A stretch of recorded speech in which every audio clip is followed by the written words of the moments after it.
in yesterday's protests across the country. As a parent, I feel the deep pain of their loss. No parent should have to bury their child, especially in such circumstances. I cry for our children. I am unable to bear the pain. My children, Kevin and Keith, are of the same generation Z. I want to put myself in the shoes of parents who have lost their young children and appreciate the pain, the anguish, the torment. Innocent young children whose only crime was to air their views in a democratic country. My heartfelt condolences, that of my wife, Pastor Dorcas, my son, Kevin and Keith, to the grieving families. May the Lord give them fortitude, the grace, the strength to bear the pain. We wish quick recovery to those who are injured and those who are admitted in hospital. The loss and destruction of public and private property during the demonstrations is deeply unfortunate. I empathize with the members of Parliament for the traumatic experience in and out of Parliament. I want to urge our young people that they don't have to destroy property to be heard.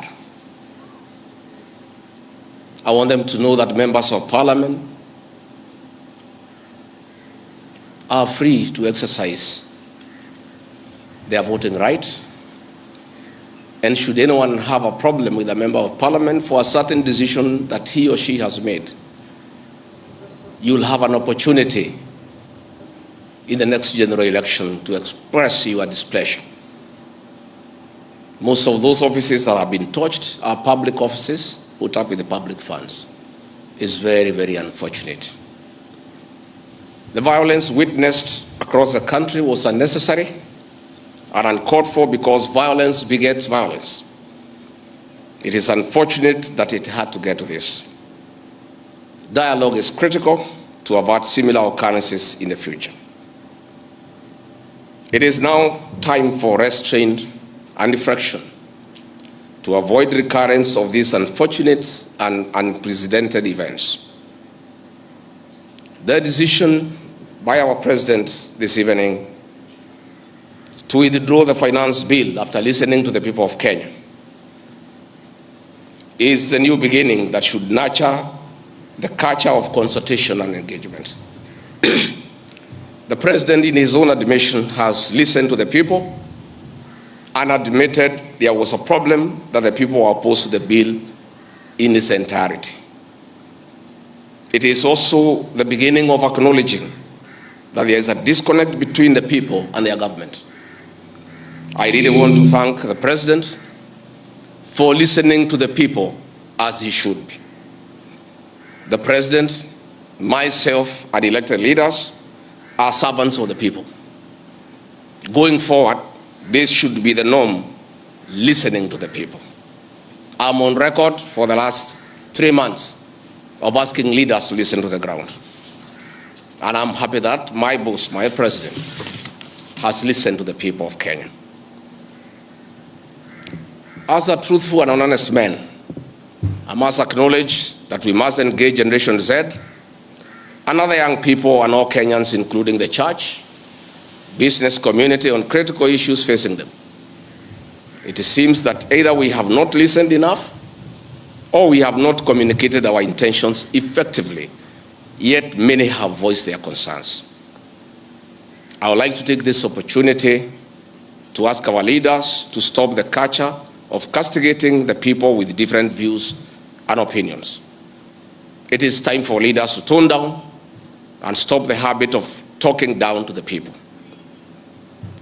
And this brings me to the critical issue why I've called this press conference. As Deputy President of the Republic of Kenya, I and President William Ruto were on the ballot and were given a mandate by the people of Kenya directly. I am an elected Deputy President, I'm not appointed. I therefore have a responsibility to the people of Kenya, and that responsibility is informed by my belief that honesty and truth are critical components of leadership. We have lost lives, property destroyed, anarchy, fear, uncertainty. How did we get here? How did we get here? We were just elected the other day as a very popular government. Where did the rain begin to beat us? Where did we stop listening to the people? President William Ruto and I were the darling of the Kenyan people. By listening to them, by engaging them.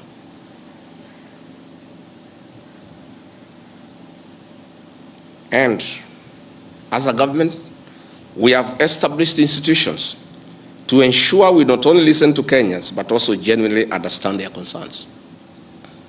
We invest significant resources in these institutions, particularly the National Intelligence Service, for this purpose.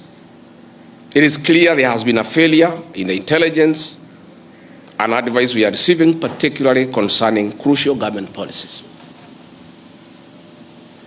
The President of the Republic of Kenya today has admitted that it has come to his attention that the people of Kenya did not want anything to do with the Finance Bill 2024.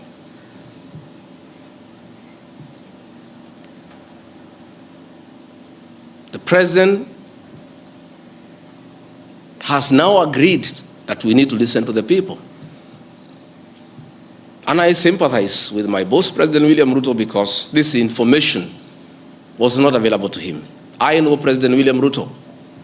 Had he known 2 months ago that the people of Kenya did not want anything to do with the Finance Bill 2024, he would not have asked his parliamentary party to push it through.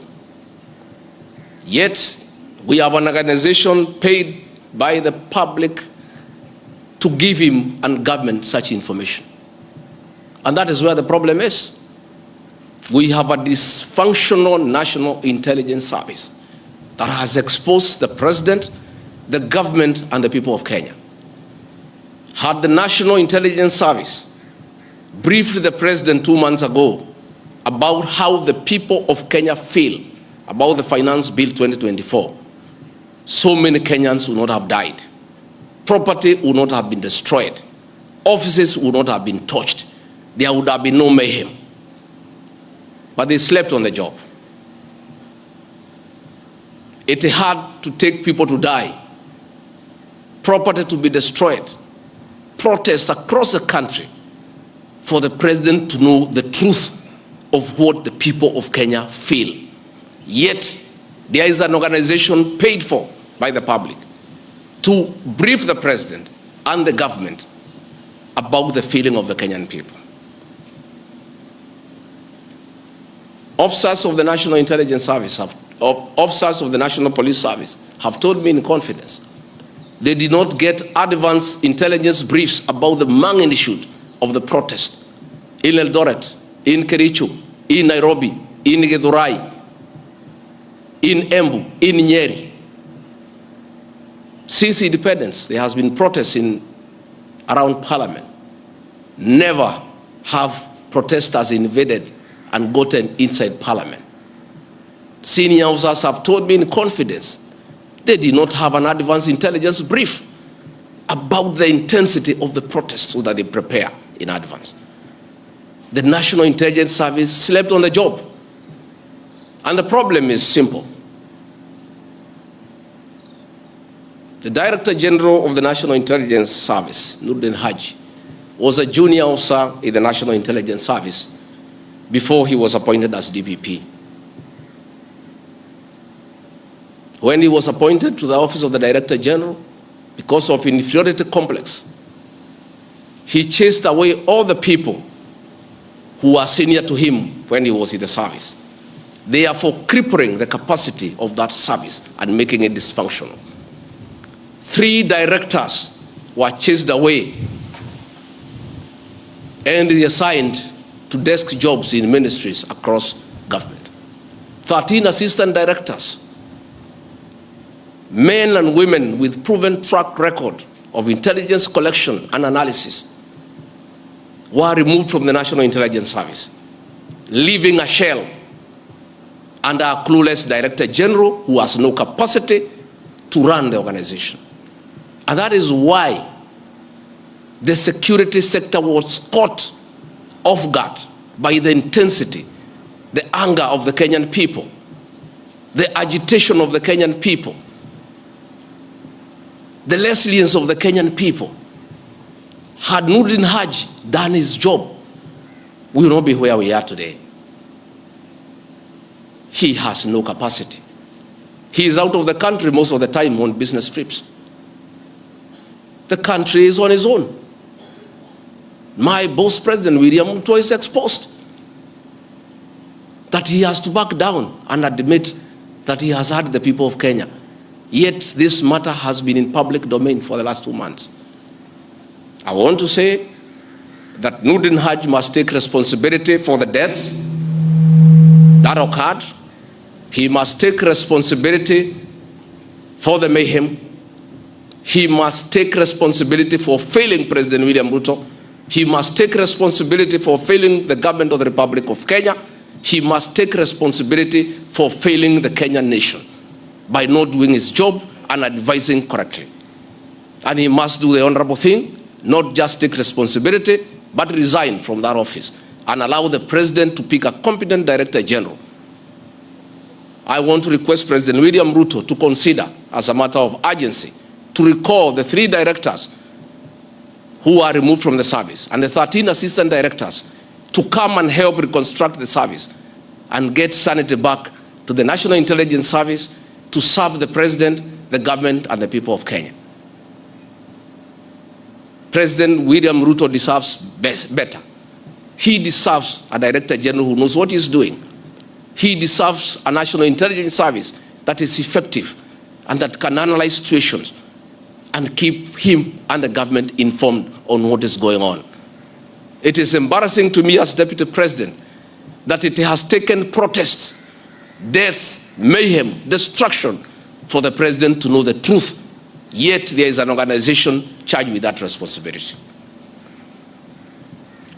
I have publicly stated that under this administration, Kenyans are free to criticize the government without fear of reprisal and state agencies. This was a promise made by both the president and I when we were sworn in. I want to call upon overzealous heads of security agencies not to be tempted to use the criminal justice system to manage politics. Let us manage politics the conventional way, through reaching out, consensus and concurrence. I am informed that members of parliament who voted no have already been targeted by the National Intelligence Service for harassment for their political stand. This is a promise the president and I gave to the people of Kenya, that never again shall we use the criminal justice system to manage politics. I want to say that the president and I gave a categorical promise to the people of Kenya that the issue of abductions and extrajudicial killings will never happen again. Sadly, this is back. It is unbelievable that the son of the Honorable Attorney General of Kenya, Justin Bidan Muturi, was abducted at night in a commando style by officers of the National Intelligence Service and held incommunicado for 18 hours. Yet, that is the Honorable Attorney General of the Republic of Kenya. what will happen to other Kenyans? I want to ask our law enforcement agencies to dignify the president and I before the people of Kenya, and not backtrack on the promises we made to the people of Kenya, that we shall never again use the criminal justice system to manage politics. Yesterday, Nurdin Haji was trying to put up a team together to craft lies and propaganda and attribute the chaos that were in the country to leaders, I included, former President Uhuru Kenyatta and others. Yet it is very clear, and the president has admitted, that these protests were caused by the anger of the people of Kenya and the refusal of Finance Bill 2024. I want to call on the National Intelligence Service not to take us back to the dark old days of the Nyayo era, where you create propaganda and schemes to undermine leaders and those you don't agree with.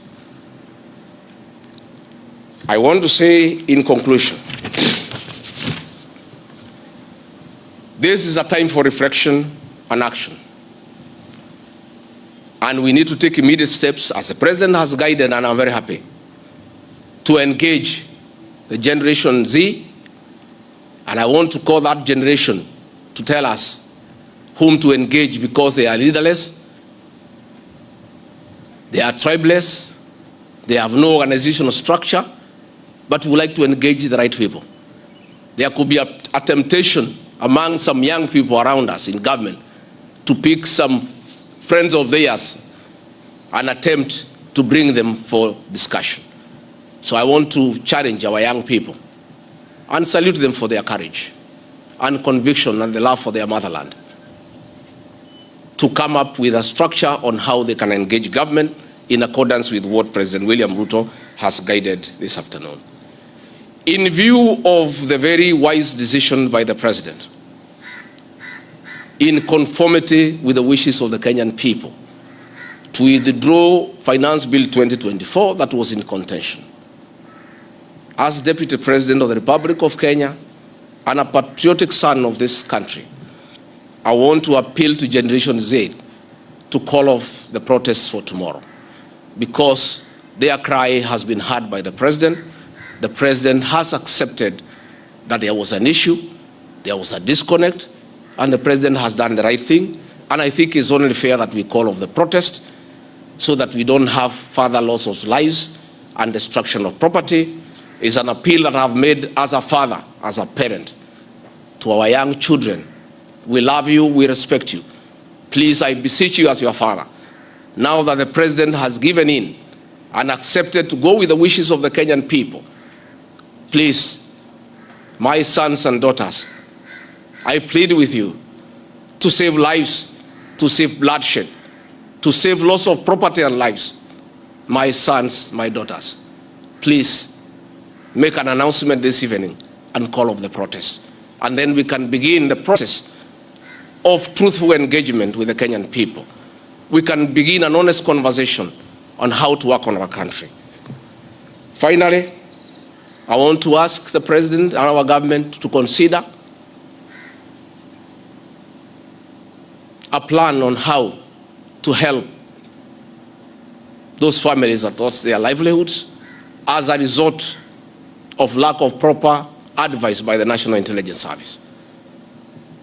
All these things happened because of government failure. It should never happen. Let us see how to compensate to those families, those who are dead. We help those who are in hospital with bills, and we help to bury them. Again, I want to ask Kenyans not to punish members of parliament for the stand that they took. A government is formed by a political party.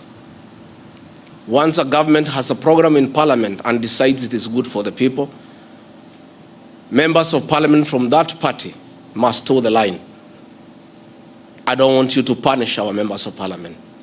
They just did what is right in terms of our political formation. Allow them to be. Allow them to support their government, because that's why they were elected as members of the government party.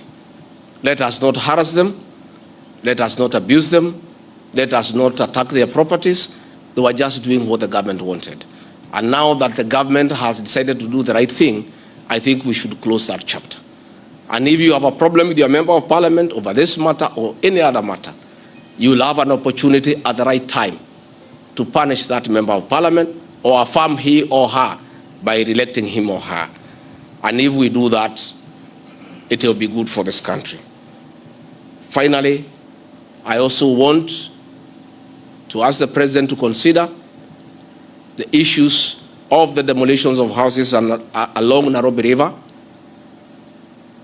Houses that had approved building plans, built on land with title deed, were demolished, and only a compensation of 10,000 was given, which is unacceptable and unfair. Let us consider any landowner who had a genuine title, who had constructed a house that had been approved by the city authorities for compensation, because it's good to be fair. I really want to thank you and ask the people of Kenya to keep peace and to love one another. Now that this matter of Finance Bill 2024 has been settled, let us all go back to work. Let us be peaceful. Let us not be violent. Let us not talk at each other. Let's try to love one another. We have a beautiful country. We have no other country to run to. Let us not burn our country because of disagreements on issues. And I know as long as we keep on talking to each other, this country is going to places. As Deputy President and Principal Assistant to President William Ruto, again, I want to affirm to the people of Kenya that I will continue helping the President to discharge his duties in the management of the affairs of this country. I'll continue giving him proper and sound advice based on honesty and truth, because I'm the only Kenyan who took the Bible in Kasarani and swore before God and before man to advise President William Ruto. Many people have been very unhappy with me for saying things that are truthful, to a point of trying to isolate me because they didn't want me to say the truth. But I'll keep on saying the truth. I'll keep on being truthful and honest, because that is what the people of Kenya expect me to do. Thank you very much and good evening. Asanteni sana. Tumeshukuru sana. Thank you.